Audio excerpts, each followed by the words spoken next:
insisto mucho en esto, quien realmente va a hacer el cambio es cada uno de los responsables en todos los niveles de control estratégico, que es el responsable de qué, de asegurar que la misión, visión y objetivos institucionales se cumplan. Directivo, ¿de qué es responsable? Del desarrollo eficiente, eficaz de cada uno de los procesos, programas o proyectos. Y el nivel operativo, pues del desarrollo de todas las tareas que día con día se están llevando a cabo. ¿Qué pasaría si un elemento cae? Un estratégico, un directivo, un operativo. ¿Qué pasaría con ese sistema de control interno? En cualquier momento se me puede desplomar, ¿sí? Al final de cuentas, insisto, parte del éxito de este proceso de administración de riesgos es que yo logre primeramente determinar cuáles son los objetivos, metas, estrategias, y que preferentemente están alineados ¿a qué? Al Plan Nacional de Desarrollo, a los programas sectoriales, especiales, ¿sí? Para que entonces yo preferentemente vaya trabajando sobre ese tipo de situaciones, porque seguramente el impacto, en caso de que el riesgo se llegue a materializar, va a ser fuerte, va a sacudir a la institución, ¿sí? El problema, insisto, del proceso de riesgos comienza justamente en la identificación de riesgos. Y fíjense, ahorita me recordé, yo les preguntaba cuál es el riesgo de estar aquí, y ustedes me decían, un incendio, ¿sí? ¿Ese es realmente el riesgo que tenemos de estar aquí? Por ejemplo, muchas veces les pregunto a la gente, ¿cuál es el riesgo de trasladarse de casa al lugar de trabajo? ¿No? Decíamos, hay riesgos en todos lados. ¿Y saben qué me dicen? Tráfico, manifestaciones, obras públicas, accidentes, asaltos. ¿Son realmente riesgos? Entonces, ¿qué es lo primero que tenemos que hacer? Determinar cuál es el objetivo. Y si yo les preguntara cuál es el objetivo de estar aquí, no vayan a contestar, porque luego se siente bien feo. Les he hecho la pregunta a la gente y me dicen, le digo, ¿cuál es el objetivo de estar en esta plática? ¿Saben qué me dicen? Pues es que me mandaron. Y realmente se siente feo. Pero realmente, ¿cuál es el objetivo de una capacitación? Aprender, obtener un conocimiento, aplicarlo. Entonces, ¿cuál es el riesgo de estar aquí?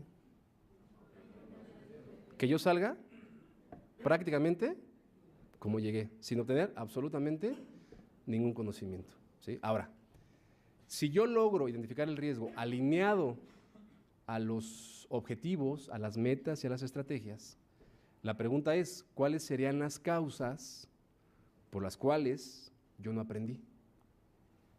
¿Sí? Ojo, no, un incendio, un temblor, no se les vaya a ocurrir decir que los instructores porque se salen.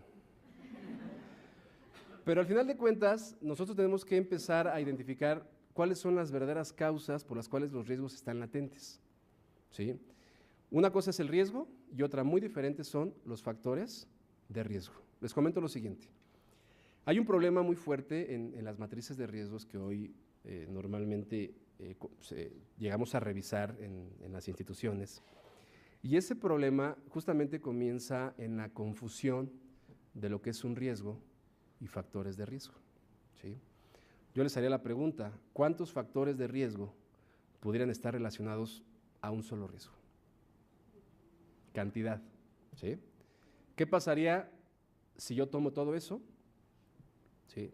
Lo agarro y lo meto a una matriz de riesgos institucional? ¿Qué va a suceder?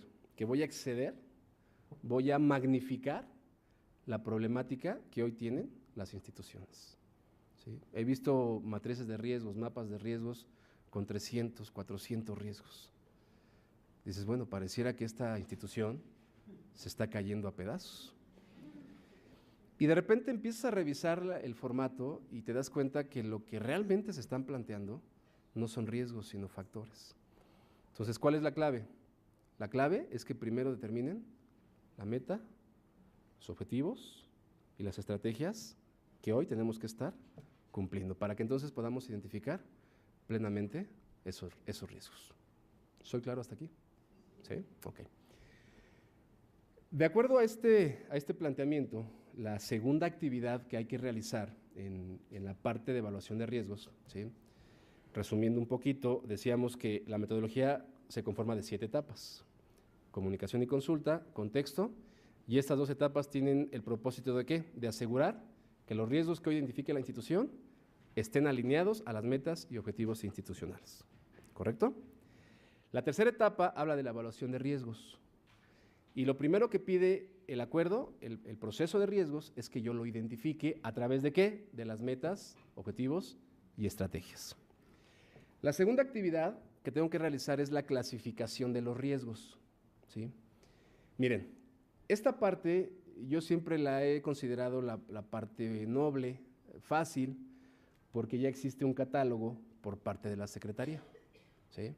Entonces, ¿qué tengo que hacer? De acuerdo al formato de matriz, ¿sí? Voy a encontrar ahí una columna que me va a decir clasificación del riesgo. Le voy a dar un clic y me va a aparecer un combo box. Un combo box con estas opciones. ¿Qué tengo que hacer? Simplemente que una vez que identifique el riesgo, ¿sí? Hacer referencia a qué está alineado el riesgo, ¿sí? Porque si hoy les pregunto, ese riesgo que ustedes identifican está alineado a la misión, visión, objetivos institucionales, ¿cómo lo clasificarían? Bueno, obviamente va a ser estratégico, pero acuérdense que el estratégico, el directivo y el operativo es la manera de clasificar el nivel de exposición del riesgo, ¿sale? Es obvio que si hay un riesgo que está relacionado a la misión, visión y objetivos, sin duda es un riesgo de tipo estratégico. Pero en cuanto a la clasificación, sustantivo, ¿no? Es la razón de ser de la institución. Si hay un riesgo relacionado a telecomunicaciones, ¿sí? Entonces, ¿qué tengo que hacer? Simplemente hacer la alineación del riesgo, ¿sí? Es decir, ¿a qué se alinea ese riesgo? Si hay una cuestión presupuestal, una obra pública, una cuestión meramente administrativa, y yo lo que hago es seleccionar cada uno de estos elementos. Ahora bien, si en caso de que la institución tuviera algo en particular, la propia matriz de riesgos les aparece ahí una opción que dice otros, ¿sí? Ustedes le dan clic y entonces la siguiente columna se las va a activar para que puedan hacer una clasificación muy particular que tenga la propia institución, ¿sale? Pero bueno, la clasificación es a través de un listado que establece la propia Secretaría de la Función Pública a través de este acuerdo, ¿correcto? Ahora bien, esta parte sí es fundamental, ¿sí? Ya identificaste el riesgo, ya lo clasificaste, ¿qué tienes que hacer ahora? Identificar todos los factores de riesgo por el cual ese riesgo está latente, ¿sí? Ahora, ¿qué es un factor de riesgo? Conforme a las definiciones que establece el acuerdo, se dice que el factor de riesgo es toda circunstancia o situación que te va a aumentar las probabilidades de que el riesgo se pueda materializar, ¿sale? Si yo les preguntara, hace rato que hablamos de adquisiciones, ¿cuál es el riesgo que tiene el área de adquisiciones? Primero preguntémonos cuál es el objetivo, ¿no? Y ese objetivo que tiene adquisiciones parte desde la propia Constitución, ¿sí? Recordando un poquito el artículo 134 constitucional, ¿no? Palabras más, palabras menos, garantizar las mejores condiciones para el Estado en cuanto a precio, cantidad, calidad, oportunidad, financiamiento. ¿Cuál sería el verdadero riesgo en adquisiciones? Que yo realice compras, ¿no? De una manera inadecuada, a un alto costo, ¿sí? ¿Y cuáles podrían ser las causas, los factores de riesgo por las cuales yo no voy a poder cumplir ese objetivo, por las cuales voy a realizar compras de una manera inadecuada? No tenga insumos, no tenga presupuesto, desconocimiento de la norma, ¿no? Bases de licitación mal elaboradas o exceso de normas, ¿no? Digo, hoy qué tanta normatividad existe para poder hacer una compra, ¿no? Aquí el punto es que nosotros tenemos que empezar una vez que identifique el riesgo, empezar a relacionar cuáles serían las causas por las cuales el riesgo está latente, ¿sale? Y por ello es sumamente importante que ustedes empiecen a relacionar las causas, los factores por las cuales el riesgo tiene una alta, una media o una baja probabilidad de que se pueda materializar. ¿Soy claro? Les decía, el riesgo de trasladarse de casa al lugar de trabajo. ¿Cuál es el riesgo? no llegar, ¿no? O llegar a tiempo, creo yo. Pero ¿cuál sería la probabilidad de llegar tarde, de no llegar? ¿Alta, media, baja, 10, 8, 3? O sea, es decir, ¿con base en qué hoy debo definir las probabilidades de ocurrencia? ¿Sí? Se los comento por lo siguiente. Cuando revisas el mapa de riesgos, normalmente los riesgos que logran identificar las instituciones, normalmente, siempre lo tratan de plasmar en un cuadrante 3, riesgo controlado. Probabilidad baja, impactos pequeños. ¿Sí? ¿Por qué creen? ¿Por miedo, desconocimiento, precaución? Ahora, es una parte importante, la parte de controles internos, ¿sí? Yo no dudo que las instituciones puedan tener una probabilidad muy baja de que el riesgo se pueda materializar. Pero ¿qué pasaría si hoy identifico un riesgo de tipo estratégico? Y ustedes me dicen que el impacto es 2, 3, impacto pequeño. ¿Sería lógico que el impacto fuera bajo? Cuando el riesgo está relacionado a una cuestión estratégica, misión, visión, objetivos. ¿Sí me explicó? O sea, si yo hoy clasifico un riesgo de tipo estratégico, ¿sí? Por nada del mundo ese riesgo puede tener un impacto bajo. Porque ese riesgo, si se llega a dar, ¿qué va a afectar? La razón de ser de la institución. Ahora, puede ser que en probabilidad sí esté bajo. ¿Por qué? Por lo que nos comentaban. Tengo los mecanismos adecuados para que el riesgo pueda disminuirlo. ¿Sí me explico? Por lo tanto, en el mapa de riesgos, uno de los ejes que se tienen que establecer, el eje de las verticales, es el eje de probabilidades. ¿Sí? Y curiosamente, cuando yo trato de hacer la definición o la valoración de una probabilidad, este eje suele ser muy subjetivo, porque normalmente las probabilidades las hacemos con base en una experiencia, ¿sí? Con base en mi conocimiento. Yo a lo mejor puedo decir que la probabilidad es muy alta, pero a lo mejor un compañero que tiene una experiencia distinta puede ser que la probabilidad sea baja. Entonces, hoy en día, ¿cómo aseguramos que la probabilidad, o más bien, cómo aseguramos que la probabilidad de ocurrencia sea más objetiva? ¿A través de quién? Puede ser a través de las estadísticas.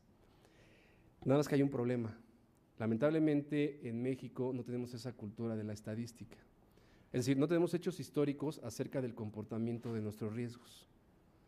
Entonces, si no hay estadística, ¿cómo logramos tener un planteamiento acerca de las probabilidades de ocurrencia? Si la hay, excelente, porque es una base fundamental. Pero insisto, quien nos puede ayudar a determinar la probabilidad de ocurrencia es justamente que ustedes relacionen esos factores de riesgo. ¿Sí? Yo les preguntaría, en la Ciudad de México, ¿qué tan probable es que yo llegue tarde a trabajar? ¿Alta? ¿Pero por qué? ¿Porque yo lo dije? ¿O porque empecé a identificar factores como el tránsito? ¿No? Es decir, ¿qué tanta posibilidad existe que hoy en la Ciudad de México encuentre tráfico? Altísimo. Manifestaciones, obras públicas, inundaciones, accidentes, transporte. ¿Qué tan probable es que el riesgo se materialice? Altísima. ¿Pero por qué? Por haber identificado las distintas causas, factores de riesgo. ¿Vamos bien? Sí, ok. Aquí vienen ejemplos de factores internos, factores externos. ¿Se acuerdan de la segunda etapa, contexto? Bueno, pues eso se va a reflejar justamente aquí. Hoy, ¿cómo puedo, perdón por lo que voy a decir, pero a lo mejor hoy la institución tiene las mejores personas, experiencia, capacitación, perfiles. Perdón por lo que digo, pero ¿quién nos asegura hoy el trabajo de todos nosotros hoy en día? Las cosas pueden cambiar de un día para otro, ¿sí? ¿Por qué tenemos que estar preparados? Justamente por los cambios internos o externos que van a hacer que el riesgo que hoy pueda estar controlado, mañana puedan ser cosas completamente distintas, ¿sale? Ahora, la verdad es que les soy honesto, no es nada fácil diferenciar riesgos con factores. Alguna vez en en un evento de capacitación de una entidad, estábamos hablando del tema y me dice el enlace de riesgos. Me dice, oye Javier, dice, mira, te vamos a mostrar en una diapositiva todos los riesgos que le mandamos a Función Pública el año pasado. Y me dice, y ahorita que estás comentando esto, me surge la duda de que si lo que le presentamos a la Secretaría son riesgos o son factores. Y entonces me muestran la lista, pero una lista de puros aparentemente riesgos. Y me dice, había un riesgo que recuerdo muy bien, que decía, más o menos, capacitación inadecuada en los servidores públicos. Entonces me decía, ¿es riesgo o es un factor? ¿Ustedes qué le hubieran respondido? Ok, fíjense que cuando a mí, digo, ya tengo 20 y tantos años de experiencia en la docencia, y cuando a mí alguien me hace una pregunta que no sé, pues nomás le digo, depende. Y con eso salgo bien librado de la bronca. Cuando esa persona me dice, oye, ¿es un riesgo, es un factor? ¿Saben qué le dije? Depende. Y depende, pero fíjense, la respuesta era correcta. ¿Depende de qué? ¿Qué pasaría si una unidad administrativa que se dedica a dar capacitación presenta eso? ¿Es riesgo o es un factor? ¿Se dan cuenta? ¿Por qué? Porque es su objetivo, es la razón de ser de esa unidad administrativa. Pero si ese riesgo lo subo a nivel institucional, ¿qué va a ser? ¿Un factor de riesgo? ¿Se dan cuenta? Hay una línea muy delgada entre lo que es un riesgo y es un factor de riesgo. Insisto, ¿cuál es la clave? La clave es el objetivo, la meta o las estrategias.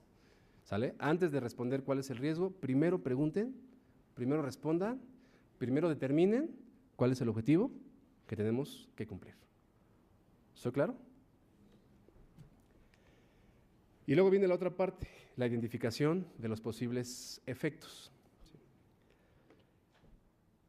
Hoy, para llevar a cabo este proceso de administración de riesgos, también es fundamental que yo empiece a identificar cuáles podrían ser los posibles efectos, las posibles consecuencias en caso de que el riesgo se llegue a materializar, ¿sí? Platicábamos hace rato del mapa de riesgos, y decíamos que una de las vertientes, uno de los ejes, es el eje de probabilidades, ¿sí? ¿Cómo puedo apoyarme o en qué me puedo apoyar para identificar si la probabilidad va a ser de 10, de 8, de 3, de 1? ¿Con base en qué? Lo platicamos hace rato. Con base en los factores de riesgo. Ahora, viene el otro problema, el eje del impacto. ¿Cómo determinar si el impacto es alto, es medio, es bajo? ¿Sí? Es decir, ¿qué valor le voy a dar al impacto? ¿A través de qué? Justamente a través de esto.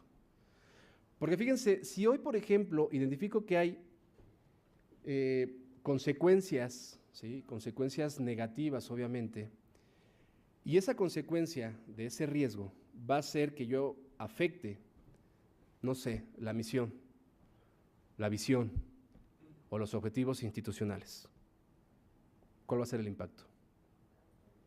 El impacto va a ser altísimo. ¿10? ¿Sí? ¿9? Pero al final de cuentas, ¿cómo logro darle el valor a ese impacto? ¿A través de qué? A través de identificar cuáles podrían ser las consecuencias negativas en caso de que el riesgo llegue a materializarse. ¿Soy claro hasta aquí? Ok. Y luego viene el otro planteamiento, es decir, ustedes ya identificaron el riesgo, ¿sí? Ya lo clasificaron. Identificaron factores y posibles efectos, ¿sale? ¿Cómo cerramos la etapa de evaluación de riesgos? A través de esta actividad, hacer una valoración inicial. ¿Se acuerdan? Hace rato platicaba con ustedes cómo debe de hacerse esta valoración inicial, sin tomar en cuenta los controles internos.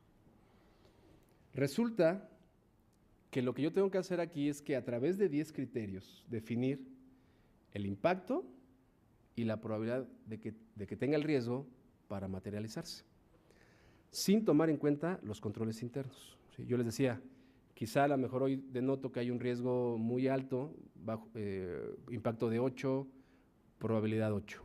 ¿Sí? ¿Qué tengo? Un riesgo crítico, un riesgo rojo, un riesgo importante. Le llamamos nosotros riesgo de atención inmediata. Pero ¿qué pasaría si en este momento yo, es decir, empiezo a identificar esas probabilidades y ese impacto, pero entro a la cuarta etapa, la evaluación de los controles internos? ¿Sí? Recuerden que en esta etapa, y se los comentaba al principio, los órganos internos de control, las instancias fiscalizadoras, siempre o normalmente vierten su estudio del control, su diagnóstico del control interno, a la verificación de tres elementos: existencia, suficiencia y efectividad de un control interno. ¿Qué tengo que hacer en esta etapa?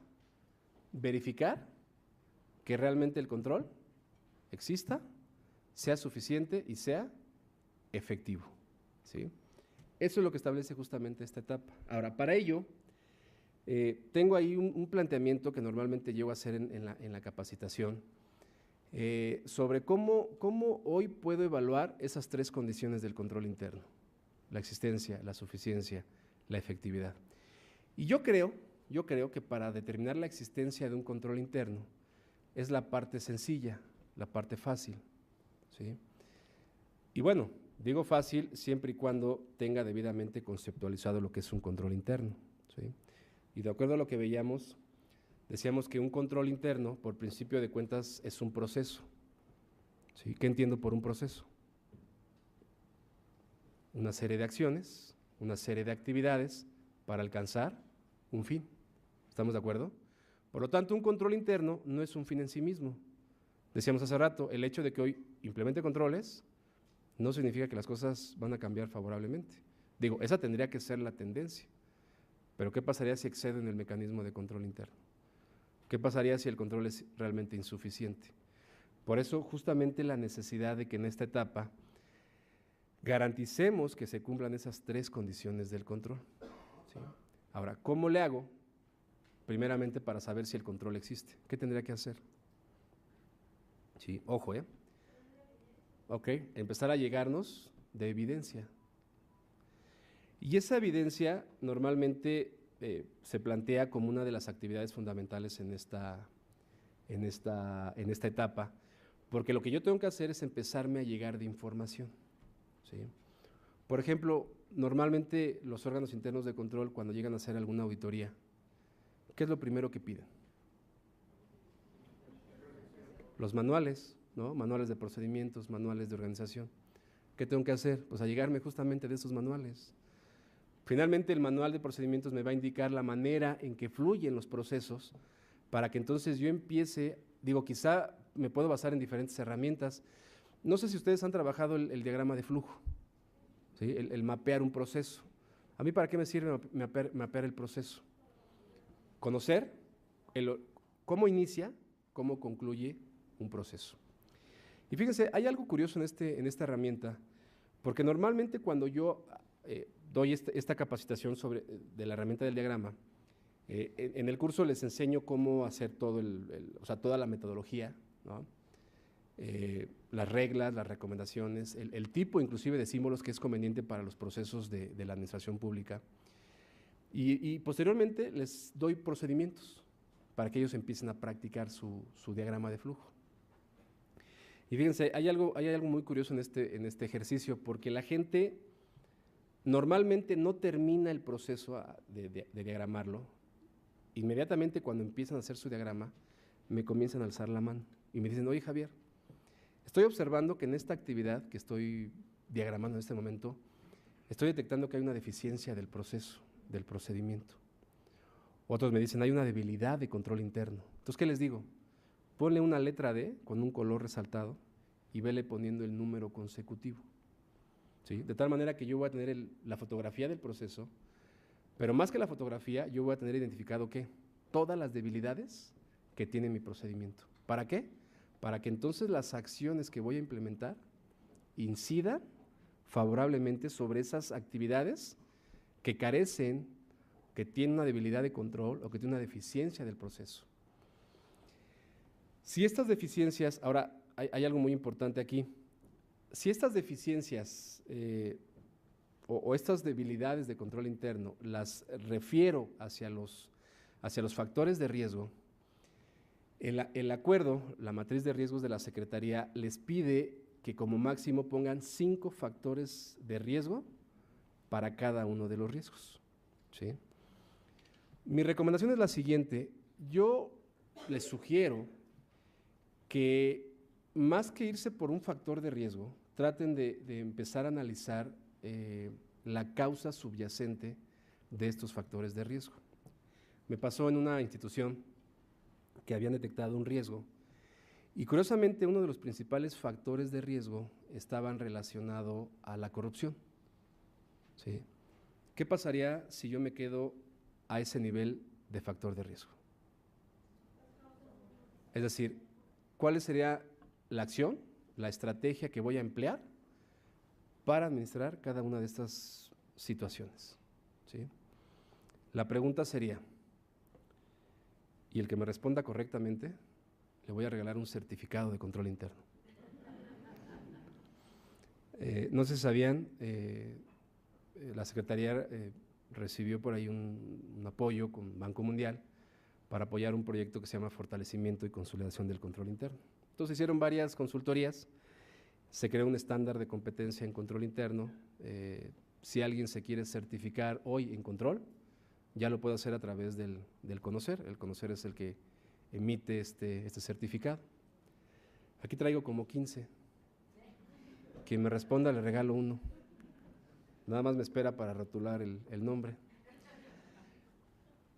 Cuando yo identifico el riesgo y empiezo a relacionar los factores, ese control interno, esa acción, tiene que estar pegándole al factor, es decir, tiene que estar relacionado al factor o al riesgo.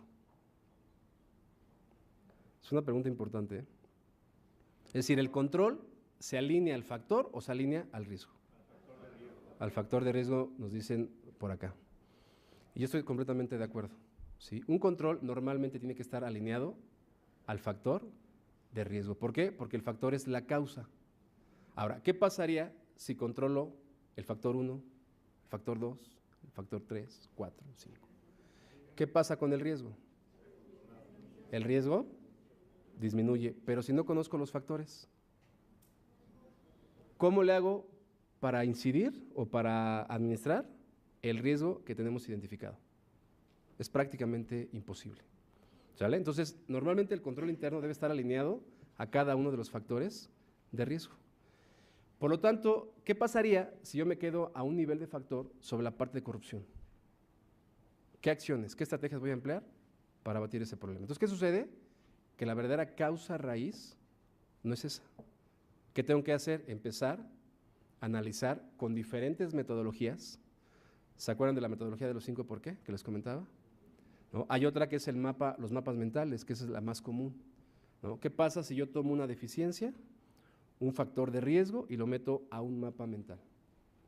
¿Sí? Es decir, una de las causas podrían ser la corrupción. Ahora, empecemos a preguntarnos, empecemos a analizar por qué hay corrupción, ¿sí? Y curiosamente el ejercicio que hice con la institución, una de las causas subyacentes de la corrupción eran los bajos salarios. ¿Qué pasaría si me quedo a ese nivel? ¿Cuál va a ser la acción que voy a emplear? Subir los salarios. ¿Y con eso le pego a la corrupción? ¿Qué sucede? Que la corrupción, los bajos salarios no es la causa. Entonces, ¿qué tengo que hacer? Empezar a determinar cuál es la verdadera causa raíz del problema para que entonces las acciones, las estrategias que voy a emplear, incidan favorablemente en todas las problemáticas que estamos hoy en día detectando como parte de este proceso. ¿Soy claro? Ahora, también dentro del proceso de evaluación del control interno, se le sugiere hacer también la evaluación del ambiente de control interno.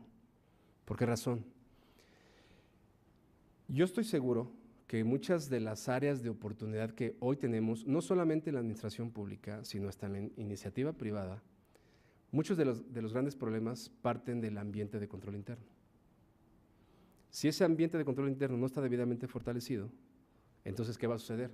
Que por más controles que yo quiera implementar, las cosas van a seguir trabajando exactamente igual como lo hemos venido haciendo.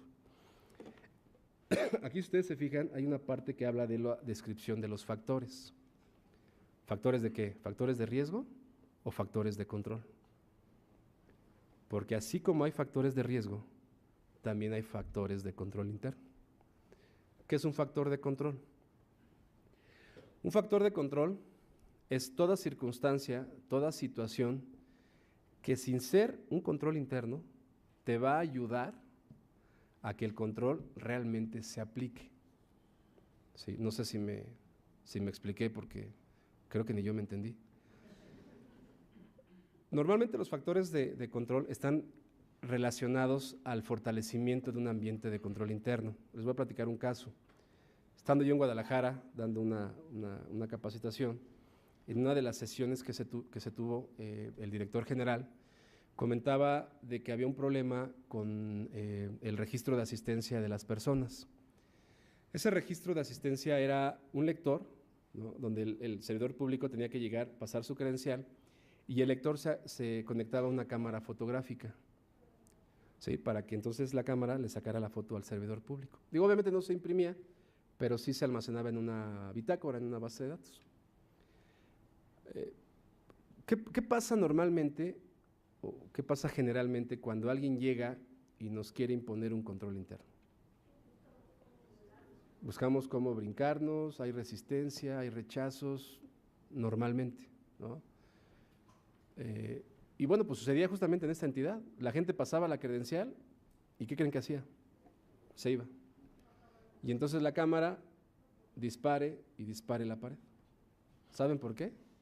Por demostrarle a la administración que ese control, ni para bien ni para mal. Decía el director, dice, necesitamos urgentemente cambiar el sistema de control interno de asistencia por huella digital. Yo le decía al director, le digo, oye, ingeniero, ¿quién le asegura que de cambiar un control a otro, las cosas van a empezar a mejorar? Y me decía el ingeniero, oye Javier, pero ¿cómo van a poder brincar el control de huella digital? Le decía, ingeniero, le tengo noticias, ¿eh? Hace unos años, seguramente ustedes escucharon de una persona que agarraron, checando a algunos compañeros, como a 10 compañeros, las asistencias. ¿Y saben cómo era el sistema? Huella digital. ¿Cómo lo estaba haciendo? No me digan, porque suele ser contraproducente. Pero se dan cuenta, el que tú cambies de un control a otro no significa que las cosas van a empezar a mejorar. Entonces yo le decía al director, le digo, ¿por qué en vez de cambiar el control, por qué no empezamos a fortalecer el ambiente de control interno? ¿Y qué creen que hicieron? Crearon un micrositio en la entidad sobre el tema de control interno, riesgos, ¿no? O sea, la gente podía entrar para poder informarse de lo que era hoy el control interno, la importancia que tienen hoy los mecanismos de control. Ahora, el problema es cómo aseguramos que la gente va a entrar a un micrositio de control, ¿no? Pues empezaron a crear políticas, inclusive empezaron a crear una campaña de difusión, ¿sí? Correos masivos a la gente sobre lo que era el control interno, su importancia, la administración de riesgos, el checar puntualmente, ¿sí? Pero también, les digo, empezaron a crear políticas para sancionar y para promover el control interno. Una política tal como que si tú no tomaste la fotografía, es como si no hubieras llegado. ¿Y entonces qué va a pasar? Te vamos a empezar a descontar por esas faltas injustificadas. Pero también empezamos a promover el control interno. ¿De qué manera? Ellos hicieron un análisis FODA, ¿no? Seguramente todos la conocen, esta herramienta, empezar a analizar las fortalezas, las debilidades, para empezar a ver hacia dónde podemos apuntar el fortalecimiento de este ambiente de control interno. Y curiosamente se dieron cuenta que tenían convenios, esta entidad tenía convenios con instancias culturales. ¿Qué hicieron?